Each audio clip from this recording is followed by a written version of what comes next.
Hello, and welcome to Hope for Felons podcast, where we discuss felons and everything in between.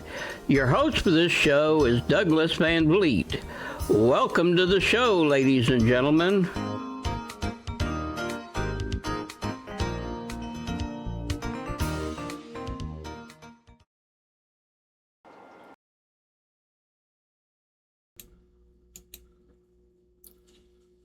Good evening. Well, good morning, I guess I should say. Welcome back to Hope for Felons Incorporated. We thank everyone for tuning in. Wanted to go over a few things that we see we having a lot of challenges and have been for, I guess, about 6 months now, I guess, something like that. Where we are seeing a lot of offenders being turned down due to their offense. Now, we've been seeing that all around North Carolina, just about every state now. We're actually seeing this issue, and we need to combat this issue. And it seems like that we are seeing that the amount of drug treatment facilities, really, to be honest with you, outweighs the people that are not on that list, which is sex offenders, people that are in for stealing. You have different categories of offenders, and it seems like that since there is on every corner, there's actually somebody that does or that will take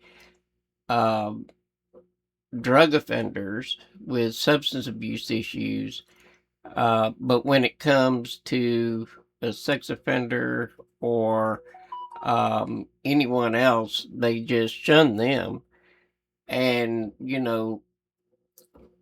going through criminal justice, I've learned a lot, and I don't know everything. I'm still learning as I go, because a lot of this whole process is a learning process, even though I've been doing this for 8 years, going on 9, and to just see how bad everything is organized, it's like, why are we seeing this? Because, I even call Raleigh the head of reentry, the head of North Carolina reentry. And they give you a list of all these places that will take an offender on the registry, but then when you call that facility, it's not there. And I think that's where we get, also, we have like these lists that float around, and they're floating around federal prison big time. But people that will take offenders, period, for jobs, companies that will hire offenders. And when you go try to contact them facilities, they're like, well, we didn't even know he was on the list. So somebody just compiled a list and with false information, and in the long run, people don't understand it, but that takes up a lot of our time when facilities give us wrong information and we have to call all these people. That's a waste of our time when we could be doing something else. And I think that's a problem, I think, that we see with these reentry councils. This is supposed to be the head reentry council of North Carolina and Raleigh, and they're giving bad information. And if we're going to have this information, then it needs to be up to date. And I actually have a lady on the board that's going to be doing looking through all of our website to make sure everything is accurate and the information is up to date. Um, and that's one thing, because been a lot. I mean, when I went through the website during COVID, there was a lot of facilities that closed down during COVID, and they just could not make it anymore. So, but one thing I would like to do, I do have a lot of suggestions. Um, and if you want to be a part of Hope for Felons, if you're a nonprofit organization or you're a government entity, then please check us out um, the second Wednesday of every month, starting at 10 o'clock. Um, we have a reentry roundtable, Hope for Felons roundtable. And what we do in the roundtable, it's it's small group, but we want to be able to get more people in, because I know that in the past we went to meetings and it's like, okay, we're not really getting anywhere. Because what we want to see is, okay, let us get together, design what we're going to do, and then go further. If there's a gap that needs to be bridged, why can't we just discuss that and see if there's a facility that might want to do that? Um, but right now, when it comes to a sex offender in general, they have nowhere to go. Nowhere to go. There's one place that's called the Samaritan Ministries in Winston. They're the only facility that I know that will take someone on the registry. Now, that's pretty bad when you look at all of these facilities have the same goal as 90%, which is substance abuse. Why not take some of these people that's doing that and actually reroute the plan? Because we have so many of those facilities. You have one on every corner, and I think we're forgetting about our less fortunate populations that are offenders getting out of prison that need a place to stay, but the only people that will provide any type of help is paid services. People that get out of prison, they don't have the money for a paid service. So I don't get that at all. Hope for Felons was based on helping people, not making money. Never have we went at it as asking anybody for money. I have never, never, never. None of my staff I've asked for money. None of the offenders coming in have I asked for money. Never have I asked for money. If people want to donate, that's fine. But we have never went out and said, hey, can you give us this? And no, no, no, no. That's not the way we operate here at Hope for Felons. Hope for Felons is a nonprofit organization, but we are not only just that, we're a religious organization, and we pride in that. We pride in that. We pride in trying to help the offender grow. That's what our goal is. We want to see them grow and to be successful within the community. Um, so, I think that we need to relook at these issues as far as, and I mean, I'm not disputing that we do need places for people with substance abuse to go. But my gosh, there's one on every corner, and I think right now we need to sit back, take a deep breath, and say, okay, if there's so many of them, what can we do to help other areas within the system? And that's one of them. We've never thought about housing. Never have I thought about housing. Didn't want to get into that. That was one of the things I did not want to do. But now that we're seeing the influx of offenders getting out of prison that are that don't meet the criteria, I should say, of um, a person that need substance abuse training, if they do not fit the criteria of that, then what are we doing to bridge that gap? What can we do to bridge that gap? I know that so many people look at it, well, that's where our funding is, blah, blah, blah. I get it. I get it. If you need to make money that bad, I get it. But I would recommend that if we are seeing this issue, then how can we redirect money for funding for this project? Because there's more people than substance abuse out there. I deal with them every day. Every day.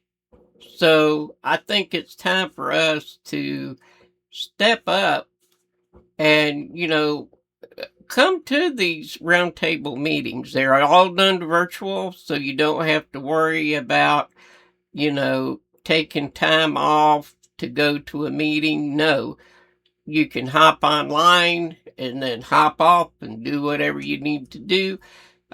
You can multitask while you're doing it. That's why that it's important for a lot of nonprofits to actually do the roundtable, because it's easier for us to basically get done what we need to get done, and plus listen to everybody around us. Because I know that there is some organizations here in Surrey County that's supposed to be starting a men's shelter soon. But this has been going on for a long time. Nobody, has said, okay, there's an issue with funding, there's an issue with this. Nobody is made aware of nothing. So right now, we have no idea what's going on with the facility. And I think that if people are open and honest and transparent about what they're doing, that we all could try to help and to make that happen. But if an organization does not, then how can we actually help them try to get on their feet? Because right now you have a lot of substance abuse programs, and there was just another one that's opening up that I think the judge and a few other people are heading that one up.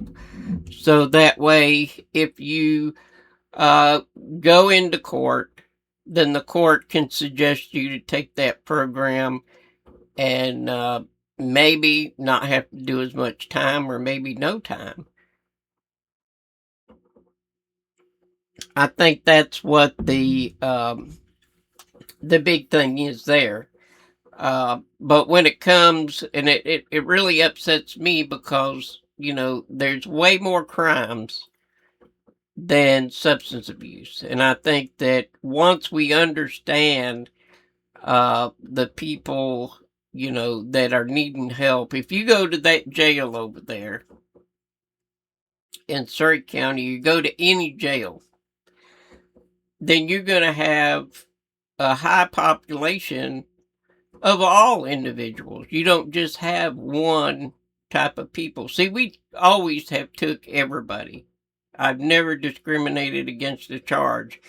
I sit on uh, parole hearings for murder cases. I mean, so you can't tell me that we don't do what we supposed to do, because I think really religious organizations, sometimes I feel like, are they really doing what God wants them to do by turning away people just because of their crime? I think if you have a facility and you can house them, I personally believe that you should, and you should not discriminate. Um, and in the long run, it probably, what they need to do is start suing some of these companies that will not take nobody. Now, I didn't say that, but they sue for everything else these days. But I think really, truly, and honestly, I think we should really look at it as, what are we doing? What can we do to help? I think that's the way that we need to look at it, instead of saying, well, how can we make a lot of money? Because, yeah, if you do substance abuse treatment, you make a lot of money, but you're also under this umbrella that they're really bad about this on trying to control what you do. But we're a nonprofit, and we already have our bylaws and stuff that's been set. So, we're going to go by our bylaws and the way that we have things going on, not by somebody else. And I think we're the only facility as well that has a phone program for the offenders. Our phone program, it's been going now for, I guess, about a year. And so if a person is coming out of prison, if they have a cell phone, that's good, because a lot of times we just do not have any. Like right now, I don't have any I can give but one flip phone that I have left. But if offenders need service, then we can provide service by T-Mobile. If you go to hopewireless.org, then you can actually get that, because I'm redoing our website right now, and I do not have the link listed on the website yet. But I'm trying to revamp it. But one thing I did fix the new website, like they can actually go to our download center, download hub, and they can actually go to the application, print it, download whatever they need to do. They can also do the same thing with our brochure. So that is available for download. And I wanted to start keeping it like that. That way I don't have to every time send it out to everybody, that the probation officer or case manager can just go online and they can just download it, print it out, and let the offender fill it out and send it back to me, and then we keep going.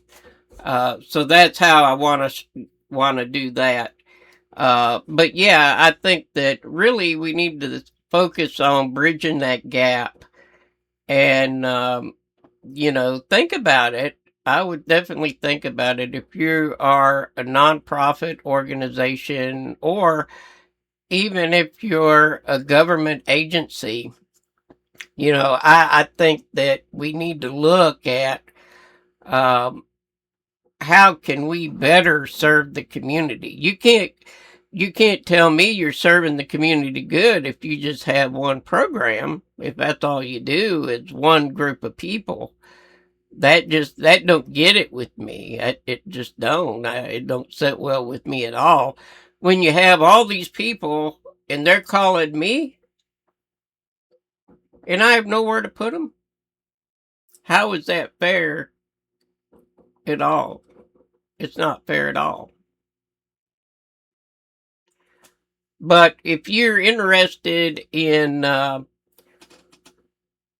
being a part of the roundtable, if you're a nonprofit and you would like to be able to talk about your services, and we do stream it live on Facebook as well, so other people can, you know, listen in. Uh, so if you want to listen in, that would be great. You can send me your email address.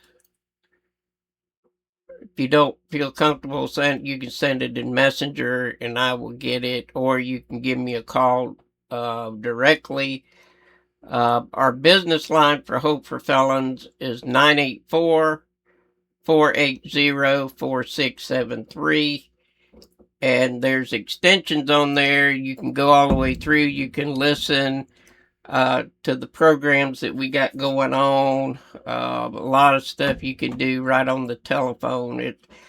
It's very sophisticated, if you ask me. But it's going to be getting better than that very soon. So I hope everyone having a great morning. And just to give you a heads up, we are having a cleanup on June the 13th. It's on a Saturday, and I will be having refreshments for people that want to come out and help us clean. Uh, I'm trying to get all the mowing done, so the only thing that would be left is just maybe picking up trash, stuff around, and then working inside the office, trying to get everything ready so we can open up the resource center, and I can have people start coming and doing, you know, more job search and stuff. But we just gotta clean it up. It's too cluttered, and a man is not good at it. They're good at messing stuff up, but they're not good at organizing. So that's why I'm asking anybody that wants to come and help to please let me know. So take care, and I will catch you on the next one.